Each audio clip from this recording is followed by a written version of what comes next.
Friends, Raj ಜಾಬ್ಸ್ಗೆ ಸ್ವಾಗತ. Friends, ಸಂಪೂರ್ಣವಾಗಿ ಕಾಯಂ ಉದ್ಯೋಗಗಳಾಗಿರ್ತಾವೆ ನೋಡಿ. ಈ ಒಂದು ಹುದ್ದೆಗಳು ಸಂಪೂರ್ಣವಾಗಿ ಕಾಯಂ ಉದ್ಯೋಗಗಳಾಗಿರ್ತವೆ. ಹಾಗೆ ಕರ್ನಾಟಕ ಪೋಸ್ಟಲ್ದಿಂದ ನೇಮಕಾತಿ ನಡೀತಾ ಇದೆ ನೋಡಿ. ಕರ್ನಾಟಕ ಪೋಸ್ಟ್ ಆಫೀಸ್ದಿಂದ ನೇಮಕಾತಿಯ ಹೊಸ ಅಧಿಸೂಚನೆ ಬಿಡುಗಡೆಯಾಗಿದೆ. ಬೋತ್ ಮೇಲ್ ಆ್ಯಂಡ್ ಫಿಮೇಲ್ ಅರ್ಜಿಗಳನ್ನ ಸಲ್ಲಿಸಬಹುದು. ಹಾಗೆ ಇದೊಂದು ಸಂಪೂರ್ಣವಾಗಿ ವರ್ಕ್ ಫ್ರಮ್ ಹೋಮ್ ಉದ್ಯೋಗಗಳಾಗಿರ್ತಾವೆ ನೋಡಿ. ಸಂಪೂರ್ಣವಾಗಿ ವರ್ಕ್ ಫ್ರಮ್ ಹೋಮ್ ಉದ್ಯೋಗಗಳಿಗೆ ನೇಮಕಾತಿಯ ಹೊಸ ಅಧಿಸೂಚನೆ ಬಿಡುಗಡೆಯಾಗಿದೆ. ಬನ್ನಿ ಇದರ ಬಗ್ಗೆ ಒಂದೊಂದಾಗಿ ಮಾಹಿತಿಯನ್ನು ತಿಳಿಸ್ಕೊಡ್ತೀನಿ. ಫ್ರೆಂಡ್ಸ್, ಇಲ್ಲಿ ಕಾಣಿಸ್ತಾ ಇದೆ ನೋಡಿ. ತುಂಬ ಜನ ನೀವು ಕೇಳ್ತಾ ಇದ್ರಿ, ಅಂಚೆ ವಿಮೆ ಅಂದರೆ ಗ್ರಾಮೀಣ ಅಂಚೆ ವಿಮೆ ನೇರ ಪ್ರತಿನಿಧಿ ಯಾವಾಗ ಬಿಡ್ತಾರೆ, ಫೀಲ್ಡ್ ಆಫೀಸರ್ಗಳ ಬಗ್ಗೆ ತಿಳಿಸ್ಕೊಡಿ ಅಂತ ಕೇಳ್ತಾ ಇದ್ರಿ ನೋಡಿ. ಈಗ ಫೀಲ್ಡ್ ಆಫೀಸರ್ಗಳ ಬಗ್ಗೆ ಹುದ್ದೆಗಳ ಬಗ್ಗೆ ನೇಮಕಾತಿ ನಡೀತಾ ಇದೆ. ಫೆಬ್ರವರಿ 22ಕ್ಕೆ ಸಂದರ್ಶನ ಇರುತ್ತೆ, ನೇರ ಸಂದರ್ಶನ ಇರುತ್ತೆ. ನೇರ ಸಂದರ್ಶನಕ್ಕೆ ನೀವು ಪಾಲ್ಗೊಳ್ಳಬಹುದು. ಈ ರೀತಿಯಾಗಿ ನೀವು ಅಪ್ಲೈ ಮಾಡಬೇಕಾಗತ್ತೆ. ಡೈರೆಕ್ಟಾಗಿ ನೇರ ಸಂದರ್ಶನಕ್ಕೆ ನೀವು ಅಂದರೆ ಹೋಗಬೇಕಾಗತ್ತೆ. ಗ್ರಾಮೀಣ ಅಂಚೆ ಜೀವ ವಿಮೆ ಉತ್ಪನ್ನಗಳನ್ನು ಮಾರಾಟ ಮಾಡಲು ನೇರ ಪ್ರತಿನಿಧಿ ಫೀಲ್ಡ್ ಆಫೀಸರ್ ಉದ್ಯೋಗಗಳಿಗೆ ನೇಮಕಾತಿ ನಡೀತಾ ಇದೆ ನೋಡಿ. ಸಂಪೂರ್ಣವಾಗಿ ಕರ್ನಾಟಕ ರಾಜ್ಯ ಸರ್ಕಾರಿ ಉದ್ಯೋಗಗಳ ಹಾಗೆ ಕಾಯಂ ಉದ್ಯೋಗಗಳಾಗಿರ್ತವೆ. ಇನ್ನು ಬಳ್ಳಾರಿ ವಿಭಾಗದ ಅಂಚೆ ಅಧೀಕ್ಷಕ VL ಚಿತ್ಕೋಟೆ ಈ ಕುರಿತು ಮಾಹಿತಿ ನೀಡಿದ್ದಾರೆ. ಅರ್ಹ ಅಭ್ಯರ್ಥಿಗಳು ಫೆಬ್ರವರಿ 22ಕ್ಕೆ ಬೆಳಗ್ಗೆ 10 ಗಂಟೆಗೆ ನಗರದ ಕೋಟೆ ಆವರಣದ ಅಂಚೆ ಅಧೀಕ್ಷಕರ ಕಾರ್ಯಾಲಯದಲ್ಲಿ ನೇರ ಸಂದರ್ಶನದಲ್ಲಿ ಪಾಲ್ಗೊಳ್ಳಬೇಕಾಗತ್ತೆ ಅಂತ ಹೇಳಿದ್ದಾರೆ. ಹಾಗೆ ನೇರ ಸಂದರ್ಶನಕ್ಕೆ ಆಗಮಿಸುವ ಆಸಕ್ತ ಅಭ್ಯರ್ಥಿಗಳು ತಮ್ಮ ಇತ್ತೀಚಿನ ಭಾವಚಿತ್ರ ಹಾಗೂ ಶೈಕ್ಷಣಿಕ ಪ್ರಮಾಣಬದ್ಧ ಪತ್ರದ ಜೆರಾಕ್ಸ್ಗಳೊಂದಿಗೆ ಸಂದರ್ಶನದಲ್ಲಿ ಪಾಲ್ಗೊಳ್ಳಬಹುದು ಅಂತ ಹೇಳಿದ್ದಾರೆ. ಯಾರು ಬೇಕಾದರೂ ಸಂದರ್ಶನಕ್ಕೆ ಹೋಗ್ಬೋದು. 18ರಿಂದ 30 ವರ್ಷದ ಒಳಗಿನವರು ಬೋತ್ ಮೇಲ್ ಆ್ಯಂಡ್ ಫಿಮೇಲ್ ಅರ್ಜಿಗಳನ್ನು ಸಲ್ಲಿಸಬಹುದಾಗಿರುತ್ತೆ.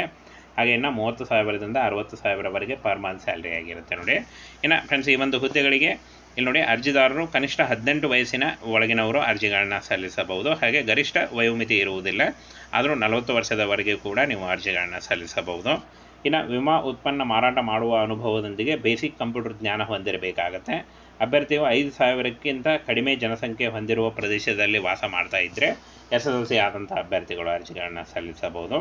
ಹಾಗೆ 5,000ಕ್ಕಿಂತ ಹೆಚ್ಚಿನ ಜನಸಂಖ್ಯೆ ಹೊಂದಿರುವ ಪ್ರದೇಶದಲ್ಲಿ ನೀವೇನಾದರೂ ವಾಸಿಸುತ್ತಿದ್ದರೆ PUC ಆದಂಥ ಅಭ್ಯರ್ಥಿಗಳು ಅರ್ಜಿಗಳನ್ನು ಸಲ್ಲಿಸಬಹುದು. ಹಾಗೆ ಇತರೆ ವಿಮಾ ಕಂಪನಿಯ ಸಂಸ್ಥೆ ಅಥವಾ ಸಂಘಗಳ ಏಜೆಂಟ್ ಆಗಿರಬಾರದು ಅಂತ ಹೇಳಿದ್ದಾರೆ. ಆ ಒಂದು ಅಭ್ಯರ್ಥಿಗಳು ಅರ್ಜಿಗಳನ್ನು ಸಲ್ಲಿಸಬಹುದು.